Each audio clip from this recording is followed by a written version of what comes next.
Hello, everyone. It's Dr. Newell, and I wanted to show you something. While I was looking through Mathagon, they have a lot of new stuff in here.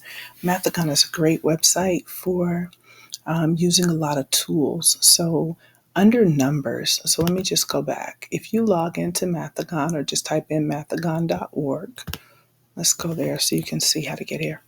So, I just hopped on mathagon.org. Normally, if you are hopping on here, you are probably hopping on here to practice your flashcards for your math, your multiplication. I know we're not yet able to get logged in. I'm hoping that happens soon because it will definitely help you with your multiplication facts. But until then, let's just see what else we can do. We have our polypad. This is going to become your best friend. And on the polypad, let me just close this back up.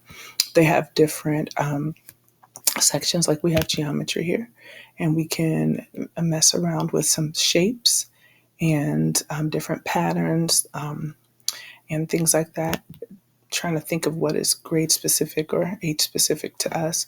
And then we have our numbers, and this is going to be your friend. We have cards here for numbers, right? Click on it and drag it out. If I want to split it, I can. See that? I can have 8. And if I want to split it, I can, right? Okay. So just so that you can see, like, this is so dope. These number cards. I don't need them right now, though. So let me go ahead and get rid of them. But I just wanted you to see what you have access to. And we have a number line. Y'all know how much I love number lines. We can drag this out here. And maybe we'll do a little work on some number lines. I am a bigger fan of just open number lines, but as you can see, you can have negatives, you can have positives. I'm just messing around with it, and that's what I want you guys to do. I want you to get in here and look at these math tools and sometimes just play around with them, okay? And then we have some, like if I wanted to say, okay, I'm going to start at 10, and I'm going to take a jump, down here to 2, how many spaces did I cover? Like when you all go to teach in the younger classes, you can definitely use these number lines and I will help you. So do not worry. Okay.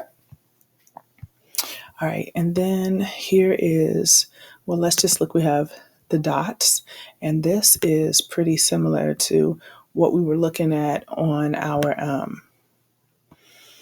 cards for Mathagon. And so if I have this right here, how many do I have?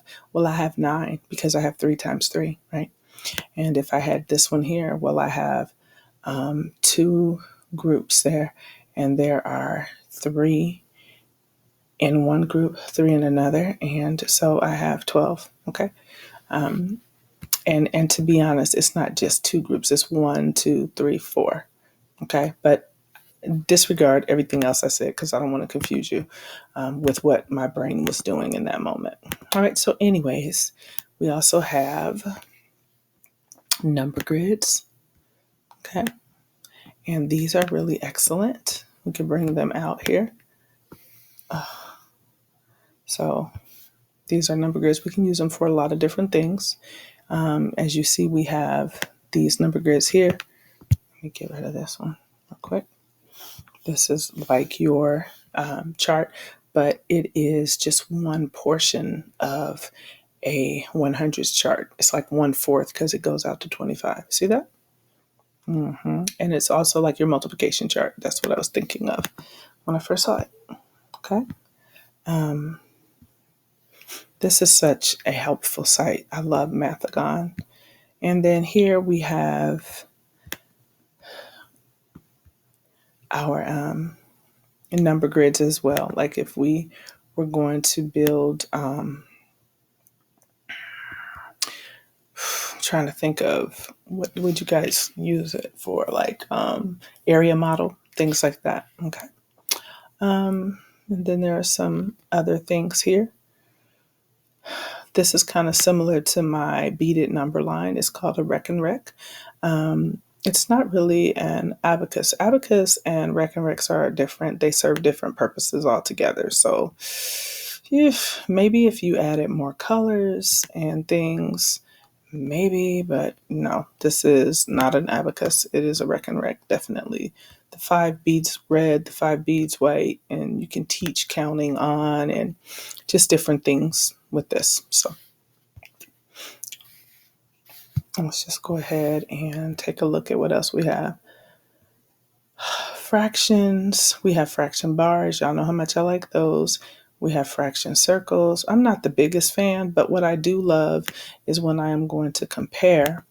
If I had a whole circle, right, and I wanted to do some mixing or some replacing or something like that, then I absolutely love these circles. So if I wanted to say, how much space was taken up by that 1/3? How does 1/3 compare to 1/2? Well, it's definitely less than. And what could I fill my other slots with?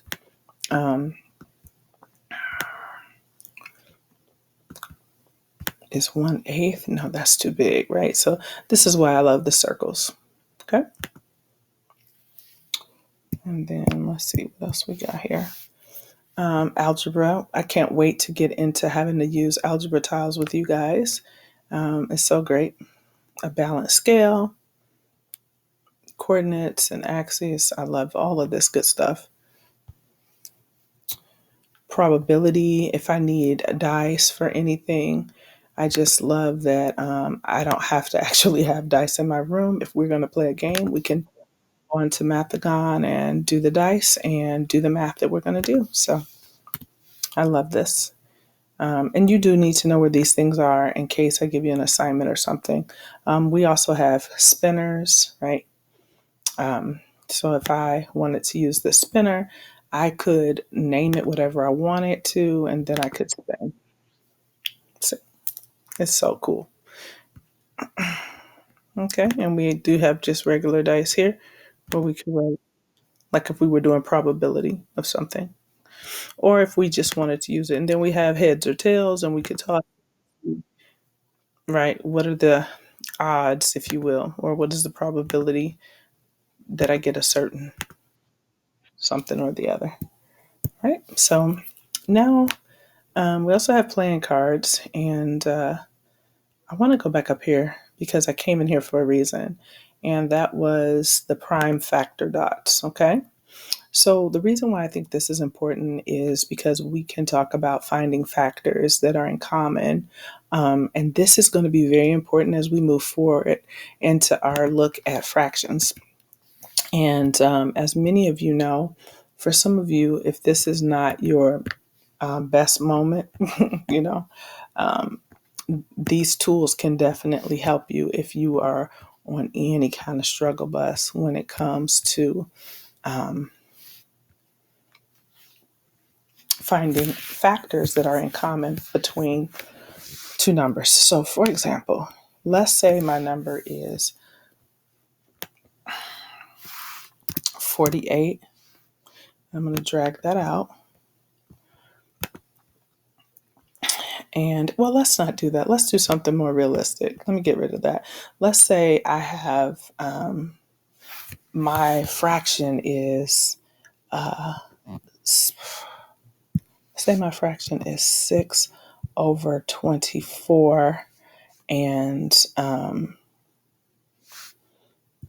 8 over 14. If I wanted to figure out if there were any, or let's just say we're not even dealing necessarily with a fraction, but I have two numbers, 15 and 24, and I want to see what is the greatest common factor between those two. I could literally drag my 15 out here, and I could drag out, what was the other one? 24. I could make it 24. Boom, there it is. So now here's what I have. Now what's going to be interesting, and maybe I'll change the way I have this written, but I think I want my 15 over here, my 24 over here. Now, if you notice, what is 15 made of? We've got some blue, and we know that 5 is blue. So let's go ahead and pull that out. And now we have 5. And what do we have left? 3. Now, what we always know about a number is that when we're looking at factors, that number and 1 are always factors. So we don't really have to write that out. But you're not going to see that as a part of this. It will just give you the other factors, okay? And then we have 3, and then we have 5. Those are all the factors of 15. Isn't this nice? And then we have 24, and we know that 3s are green, right? So this activity actually helps you in so many different ways. I can't even begin to describe. But for 24, I'm going to go ahead and pull that apart. So I have a 3 and I have an 8, but how is 8? So let me go ahead and get to writing. I got 1, and I'm going to have 24. And then we also know that there is going to be a 2 in here. I keep forgetting to switch back and forth. So we also know there's going to be a 2. So let's pull that 2, right? And so what is 2 times what? We've got like 4 here. This is like prime factor circles, but it also helps me because I know that 2 times something is 24. So that's going to be 12. And then I know I have this 3 here. 3 times what gives me 24? Well, let's just go ahead and break apart. I keep forgetting to switch. Let's just go ahead and break apart this 4. What do I have? Oh, it's just going to stay as a 4? I don't think so. We're breaking that apart. So we have 2, 2, 2. So 2 times 2 is 4, times 2 is 8. So if you say 8, you're in business. So these are the factors of 24, okay? And which do I see any that are shared between them? Do you see any that are shared between them? They both have 1, yes. 24 has 2. They both have 3. So it looks like the greatest common factor between the two of them is 3. All right, so this is how you can use the prime factor circles. I hope you guys enjoy playing around with this site. It will really help you in so many different ways. All right, we have number bars, we have tiles and cubes. This is going to be so much fun. Number frames, we have everything we need right here. All right, so that's it for me. I can't wait to dig in and have some fun with Mathagon. Ciao for now.